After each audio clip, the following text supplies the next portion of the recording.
मंगलवार को ईडी ने दिल्ली के राउज एवेन्यू कोर्ट में एक चार्जशीट दायर की। यह चार्जशीट नेशनल हेराल्ड और एसोसिएटेड जर्नल लिमिटेड से संबंधित है। एसोसिएटेड जर्नल्स लिमिटेड को शॉर्ट में एचजीएल भी कहते हैं। यह चार्जशीट विपक्ष के नेता राहुल गांधी, सोनिया गांधी, सैम पित्रोदा और सुमन दुबे के खिलाफ दायर की गई और इसकी सुनवाई 25 अप्रैल को दिल्ली के राउज एवेन्यू कोर्ट में हुई। कांग्रेस नेता जयराम रमेश ने कहा कि सोनिया गांधी, राहुल गांधी और कुछ अन्य लोगों के खिलाफ चार्जशीट दाखिल करना प्रधानमंत्री और गृह मंत्री की ओर से बदलेगी राजनीति और धमकी के अलावा कुछ नहीं। लेकिन सवाल यह है कि आखिर नेशनल हेराल्ड और एसोसिएटेड जर्नल लिमिटेड से जुड़ा वह मामला क्या है। दरअसल नेशनल हेराल्ड एक अखबार है जिसकी स्थापना 9 सितंबर 1938 को लखनऊ में जवाहरलाल नेहरू ने की। अमर उजाला में छपी एक रिपोर्ट के मुताबिक कई बार नेहरू ने बतौर प्रधानमंत्री अपने विचार स्पष्ट रूप से कहने के लिए नेशनल हेराल्ड का इस्तेमाल किया।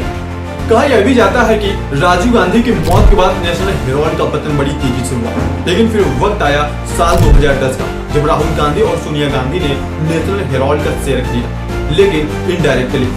यह कहना है बीजेपी नेता सुब्रमण्यम स्वामी का। मीडिया रिपोर्ट्स के मुताबिक साल 2010 में यंग इंडियन प्राइवेट लिमिटेड नाम की एक कंपनी की स्थापना होती है जिसमें राहुल गांधी और सोनिया गांधी की हिस्सेदारी करीब 38% थी। फिर वक्त आया साल 2012 का जब बीजेपी नेता सुब्रमण्यम स्वामी दिल्ली के पटियाला हाउस कोर्ट में एक याचिका दायर करते हैं और कहा कि कांग्रेस नेता ने यंग इंडियन प्राइवेट लिमिटेड की स्थापना एसोसिएटेड जर्नल्स लिमिटेड पर अवैध अधिग्रहण के लिए की।